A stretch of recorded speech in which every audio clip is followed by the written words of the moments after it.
Hi friends, flavour by Shiba ಚಾನಲ್ಗೆ ಸ್ವಾಗತ. ಇವತ್ತೊಂದು ಕೇರಳ ಸ್ಟೈಲ್ದು ಡಿಶ್ ಮಾಡಿ ತೋರಿಸ್ತಾ ಇದ್ದೀನಿ. ಮ್ಯಾಂಗೋ ಉಣ್ಣಿಯಪ್ಪಂ ಭಾಳ ಚೆನ್ನಾಗಿರುತ್ತೆ. ಈವ್ನಿಂಗ್ ಸ್ನ್ಯಾಕ್ಸ್ಗೆಲ್ಲ ತುಂಬ ಚೆನ್ನಾಗಿರುತ್ತೆ. ಹೇಗೆ ಮಾಡೋದು ಅಂತ ನಮಗೆ ನೋಡೋಣ. ನನ್ನ ಚಾನಲ್ನ ಯಾರು ಇನ್ನೂ ಸಬ್ಸ್ಕ್ರೈಬ್ ಮಾಡ್ಕೊಂಡಿಲ್ಲ ಅವರು ದಯವಿಟ್ಟು ಮಾಡ್ಕೊಳ್ಳಿ. ಹಾಗೆ ಡೈಲಿ ನನ್ನ ವೀಡಿಯೋಸ್ನ ವಾಚ್ ಮಾಡ್ತಾಯಿರಿ, ಜೊತೆಗೆ ಲೈಕ್ ಕೊಡಿ, ಶೇರ್ ಕೂಡ ಮಾಡಿ. ಇದು ಭಾಳ ಟೇಸ್ಟಿಯಾಗಿರುತ್ತೆ. ಮ್ಯಾಂಗೋ ಮಾವಿನ ಹಣ್ಣಲ್ಲಿ ಮಾಡುವಂಥದ್ದು ಭಾಳ ಈಸಿ ಕೂಡ ಮಾಡೋದು. ಹೇಗೆ ಅಂತ ನಮಗೆ ನೋಡೋಣ. ಫಸ್ಟು ಒಂದು 1/4 kg ಅಕ್ಕಿ ಹಿಡಿಯೋ ಹಾಗೆ ಒಂದು ಲೋಟದಲ್ಲಿ ನಾನು ಅಕ್ಕಿನ ತೊಳೆದು ನೆನೆಸಿ ಇಟ್ಟಿದ್ದೀನಿ. ಒಂದು ಅರ್ಧ ಗಂಟೆ ಅದು ನೆನೆಯಲಿ. ನೋಡಿ, ಈ ಥರ ಅಕ್ಕಿ ತೊಳೆದ್ಬಿಟ್ಟು ನೀರಲ್ಲಿ ಹಾಕಿಡಿ, ನೆನೆಯಲಿ. ಅಷ್ಟರಲ್ಲಿ 2 ಸಣ್ಣ ಹಚ್ಚದು ಬೆಲ್ಲನ ಸ್ವಲ್ಪ ನೀರು ಹಾಕಿ ಕರಗಿಸ್ಕೊಳ್ಬೇಕು. ಆಯಿತಾ? ಅದು ಚೆನ್ನಾಗಿ ಕರಗಲಿ. ಆಮೇಲೆ ಅದನ್ನು ಫಿಲ್ಟ್ರ್ ಮಾಡಿ ತೆಗೆದಿಡಿ. ಈಗ ಏನು ಮಾಡಬೇಕು ಅಂದರೆ ಮಿಕ್ಸಿ ಜಾರ್ ತೊಗೊಂಡ್ಬಿಟ್ಟು ನಾವು ಅಕ್ಕಿ ನೆನೆಸಿದ್ವಲ್ಲ ಅದನ್ನು ಹಾಕ್ಕೊಳ್ಬೇಕು. ಅಕ್ಕಿನ ಜೊತೆಗೆ ಮಾವಿನ ಹಣ್ಣು, ಒಂದು ಮಾವಿನ ಹಣ್ಣನ್ನು ಚೆಂದ ಹಣ್ಣಾಗಿರೋದನ್ನ ಹಾಕಬೇಕು. ಆಮೇಲೆ ನಾವು ಬೆಲ್ಲ ಕರಗಿಸಿ ಫಿಲ್ಟ್ರ್ ಮಾಡಿಟ್ವಲ್ಲ ಆ ಬೆಲ್ಲನ ಹಾಕಬೇಕು. ನೀರು ಹಾಕೋಂಗಿಲ್ಲ, ಬೆಲ್ಲ ಕರಗಿಸಿದ್ದನ್ನ ಇದ್ರ ಜೊತೆಗೆ ಹಾಕಬೇಕು. ನಂತರ ಮಾವಿನ ಹಣ್ಣು ಎಷ್ಟು ತೊಗೊಂಡ್ವಿ ಅಷ್ಟೇ ತೆಂಗಿನ ತುರಿ, ಅದೆಷ್ಟಿತ್ತು ಮಾವಿನ ಹಣ್ಣು ಅಷ್ಟೇ ತೆಂಗಿನ ತುರಿನ ಹಾಕ್ಕೊಳ್ಬೇಕು. ಜೊತೆಗೆ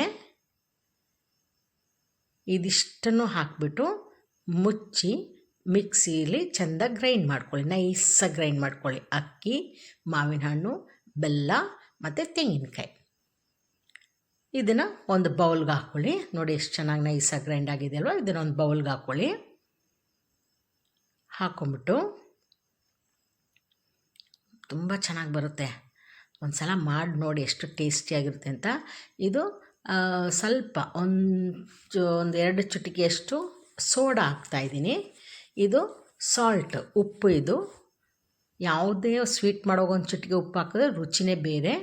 ಮೈದಾ ಹಿಟ್ಟನ್ನು 2 ಟೇಬಲ್ ಸ್ಪೂನ್ ಮೈದಾ ಹಿಟ್ಟನ್ನು ಹಾಕ್ತಾಯಿದ್ದೀನಿ. ಹಾಕ್ಬಿಟ್ಟು ಅದನ್ನ ಮಿಕ್ಸ್ ಮಾಡ್ಕೊಳ್ಳೋದು. ತುಂಬ ಮೈದಾ ಹಿಟ್ಟು ಹಾಕಬೇಡಿ, ಸಿಹಿ ಕಡಿಮೆ ಆಗಿಬಿಡುತ್ತೆ. ಆಮೇಲೆ ಒಂದು ಚಿಕ್ಕ ಬಾಂಡಿ ತೊಗೊಂಡು ಅದಕ್ಕೆ 1 ಟೇಬಲ್ ಸ್ಪೂನ್ ತುಪ್ಪ ಹಾಕಿಬಿಟ್ಟು ಈ ತೆಂಗಿನಕಾಯಿನ ಈ ಥರ ಸಣ್ಣ ಸಣ್ಣ ಪೀಸ್ ಮಾಡಿಕೊಂಡು ಅದನ್ನ ಚೆನ್ನಾಗಿ ಬ್ರೌನ್ ಕಲರ್ ಬರೋ ಹಾಗೆ ಅದನ್ನು ಫ್ರೈ ಮಾಡಿ ತೊಗೊಳ್ಬೇಕು. ಸ್ಟವ್ದು ಫ್ಲೇಮ್ನ ಸಿಮ್ಮಲ್ಲಿ ಇಟ್ಕೊಳ್ಬೇಕು, ಇಲ್ಲಾಂದರೆ ಅದು ಬ್ಲ್ಯಾಕ್ ಆಗಿಬಿಡುತ್ತೆ ಕಾಯಿ ಪೀಸೆಲ್ಲ. ಈ ಥರ ಬ್ರೌನಿಷ್ ಕಲರ್ ಬರಬೇಕು. ಈ ಟೈಮಲ್ಲಿ ಇದನ್ನು ನಾವು ಹೀಗೆಲ್ಲ ಗ್ರೈಂಡ್ ಮಾಡ್ಕೊಂಡ್ವಲ್ಲ ಅದಕ್ಕೆ ಹಾಕ್ಕೊಳ್ಬೇಕು.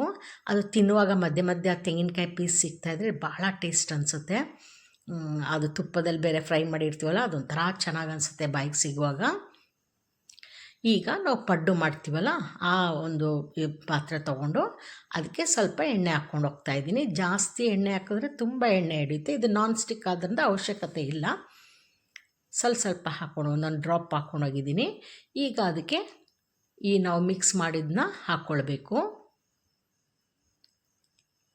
ಫಸ್ಟು ಆ ಪಾತ್ರೆ ಬಿಸಿ ಆಗಲಿಕ್ಕೆ ಫುಲ್ ಫ್ಲೇಮಲ್ಲಿಡಿ. ಆ ಪಾತ್ರೆ ಬಿಸಿ ಆದಮೇಲೆ ಅದನ್ನು ಮೀಡಿಯಮ್ ಫ್ಲೇಮಲ್ಲಿ ಇಟ್ಕೊಂಡು ಹಿಂಗೆ ಹಾಕ್ಕೊಳ್ಬೇಕು. ಈಗ ಮುಚ್ಚಿಟ್ಟು 1-2 ನಿಮಿಷದಲ್ಲೇ ಅದು ಬೇಯುತ್ತೆ. ಆಮೇಲೆ ಉಲ್ಟಾ ಮಾಡಿಕೊಡ್ಬೇಕು. ನೋಡಿ ಎಷ್ಟು ಒಳ್ಳೆ ಕಲರ್ ಬಂದಿದೆ ನೋಡಿ, ಗೋಲ್ಡನ್ ಕಲರ್. ತುಂಬ ಟೇಸ್ಟಿಯಾಗಿರುತ್ತೆ. ಆ ಫ್ಲೇವರ್ ಮಾವಿನ ಹಣ್ಣು, ತೆಂಗಿನಕಾಯ್ದು, ಅಕ್ಕಿ ಅದೆಲ್ಲ ತುಂಬ ಚೆನ್ನಾಗಿ ಅನಿಸುತ್ತೆ.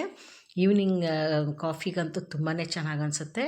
ಇದನ್ನು ಮಾಡಿ ಮಕ್ಕಳು ಖುಷಿಯಾಗಿ ತಿಂತಾರೆ, ನೀವು ಖುಷಿಯಾಗಿ ತಿನ್ನಿ. ಸಾಫ್ಟಾಗಿ ಟೇಸ್ಟಿಯಾಗಿರುತ್ತೆ. ಮಾವಿನ ಹಣ್ಣು ಮನೇಲಿರುತ್ತೆ. ಒಂದೇ ಒಂದು ಮಾವಿನ ಹಣ್ಣು ತೊಗೊಂಡು ಮಾಡಿದ್ರೆ ಇಷ್ಟೊಂದಾಗಿದೆ. ನಾನು ಬರೀ 1/4 kg ಅಷ್ಟು ಮಾತ್ರ ಅಕ್ಕಿ ಹಾಕಿದ್ದು. ನೀವು ಇದನ್ನು ಟ್ರೈ ಮಾಡಿ, ಸಿಹಿ ಎಷ್ಟು ಬೇಕು ಅಷ್ಟು ಹಾಕ್ಕೊಂಡು ಎಂಜಾಯ್ ಮಾಡ್ಕೊಂಡು ತಿನ್ನಿ. ಬಾಯ್ ಬಾಯ್.